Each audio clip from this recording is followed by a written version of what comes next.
Hey guys, Eber here with Canucks, and today we are talking about M.2 drives, more specifically about non-volatile memory storage solutions, otherwise known as NVMe. We've seen these type of drives slowly making its way into notebooks and high-end desktop systems because it promises a fast, efficient, and compact storage that can easily be installed onto your motherboard. Fortunately, Samsung contacted us about their new 960 Pro, and their timing was just perfect. This happens to be one of the fastest drives on the market, claiming read speeds up to 3.5 gigabytes per second.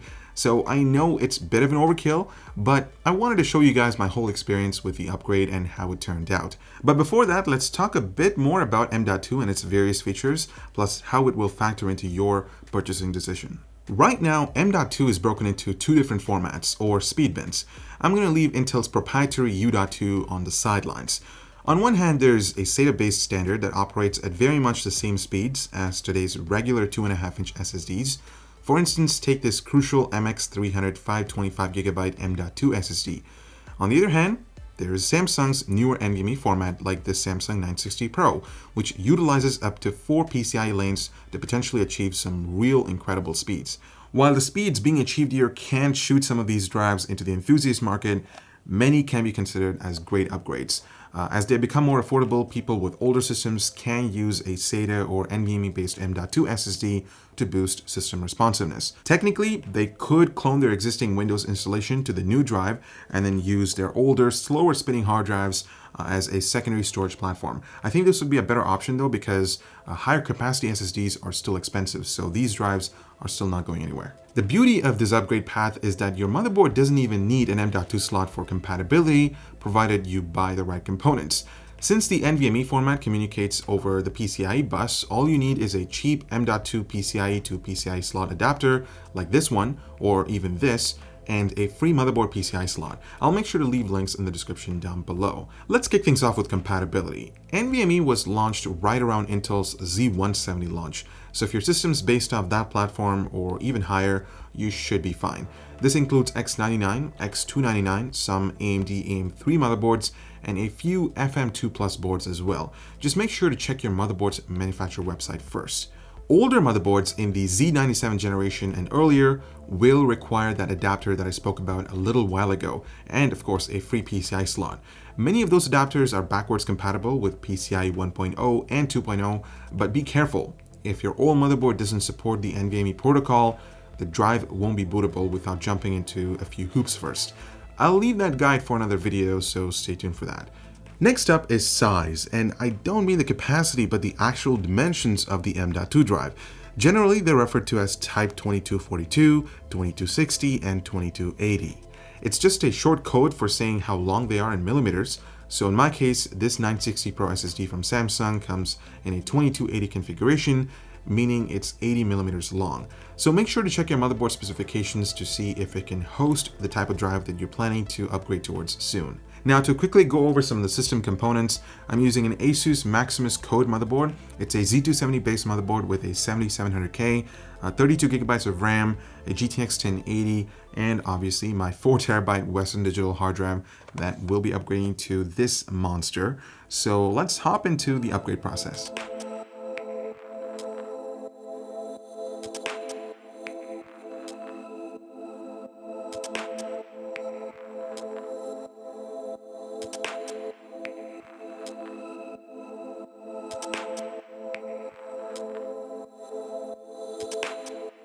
Okay guys, so we finally have our system ready for the cloning process, and the reason why I chose that over going with a fresh install of Windows is because I have my benchmarks or my benchmarking programs and my game library installed on the spinning drive, so cloning was the easiest way to transfer my existing files to the SSD. Now the first thing you want to do is head over to Samsung's official 960 Pro website and download the NVMe driver. Once you complete that process, the system will reboot and you can head over to the Device Manager tab to check and see if the driver is properly installed. Then what you want to do is initialize the drive under the Disk Management tab. This basically creates a new partition and formats the drive so you can assign the drive letter and the name of the drive to your desire. The last step is to download Samsung's data migration software. This is what we'll be using to clone the existing WD drive to the 960 Pro SSD. The process is fairly simple. Samsung has done a really good job with the UI, so first-time users won't have a problem spotting things. As you can see, I chose my source disk, then the target disk, and proceeded with the cloning process.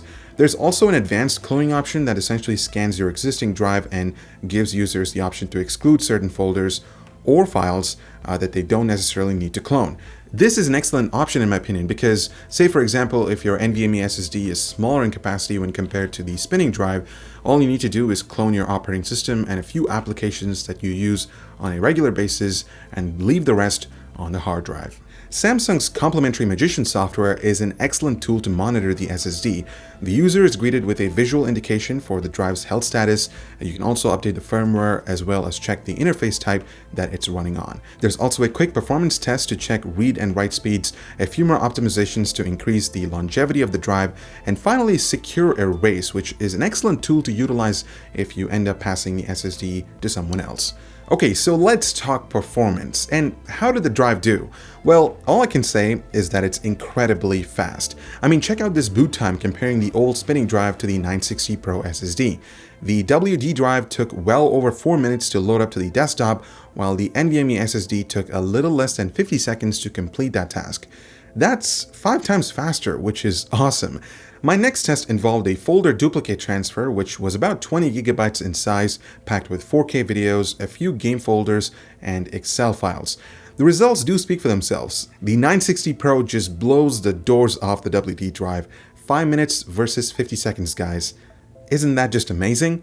What about gaming? Well, I was excited to test Ghost Recon because A, it's a graphically intensive title, and B, loading up the game along with missions take a chunk of my time. So it's a great way to test each drive's read performance, and just as expected, the 960 Pro SSD was faster during the initial game launch by about 20 seconds when compared to the spinning drive. Loading up a mission took roughly 18 seconds on the 960 Pro SSD and 40 on the WD Blue drive. Quite a difference right there. Now, don't expect to achieve higher frame rates when upgrading to the NVMe SSD because you genuinely won't be able to do that. In fact, I did a recent video comparing the gaming performance on different types of drives, so if you're interested, I'll leave a link in the description down below. Now, if you're a creative professional, upgrading to the 960 Pro SSD might be money well spent. Here's why. I did a quick test loading up a Photoshop project that I worked on recently, and the WD drive took a little over a minute to complete that task. The 960 Pro, on the other hand, took just 10 seconds to get to my work. That's a lot of time saved, and if you are constantly working on client projects that requires deadlines, then I can guarantee you this drive will definitely improve your workflow. Same story goes for Premiere Pro users. This drive just blazes through loading up projects, and I can't wait to get another one for my main workstation PC. So overall, I'm really happy with my upgrade to the 960 Pro SSD from Samsung. I mean, just getting this kind of performance in a compact form factor is incredible. This drive is definitely one of the fastest that you can find in the market if you're really crazy about read and write performance. And of course, the benchmarks do show for themselves. If you're a creative professional, this would be an excellent upgrade. If you're a gamer and if you really don't want to wait for longer load times, this is an upgrade. It's a worthy upgrade in my opinion. I want to hear your thoughts on the 960 Pro SSD from Samsung. Do you think you would consider this as an upgrade for your existing PCs? Let us know in the comments down below. I'm Iber with Canucks. Huge shout out to Samsung for sponsoring this video. Make sure to subscribe for more similar content featuring the 960 Pro SSD, and we'll see you in the next one.